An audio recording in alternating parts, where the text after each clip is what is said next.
So before everything, I'm gonna talk about the materials and explain them a little bit so you guys can know what it is a little bit better.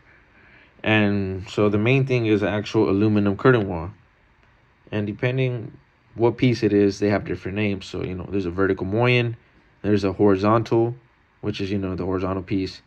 There's a header, which is all the way on top, and then the sill, which is all the way in the bottom. So that's that. And those are, the curtain wall system is held onto by anchor bolts and fasteners. So if it's concrete, you're going to use concrete anchor bolts on the bottom. And if it's steel, you'll use some type of fasteners. A lot of the time we use quarter 20s. Those are the type of fasteners we use. I'm going to include pictures and whatnot as well so you could see them. So what those fasteners are screwed onto is a clip. Those go inside the vertical mullions. If it's a middle, an intermediate, it's going to be a T-clip. So I'll show you what that is. And if it's a jam piece, which is the ones that are closest to the wall, it's going to take an F-clip. So I'll show a picture of that as well so you can see it. And you fasten through that, bolt through that, and that goes to the actual backing, whatever is going to be backing it.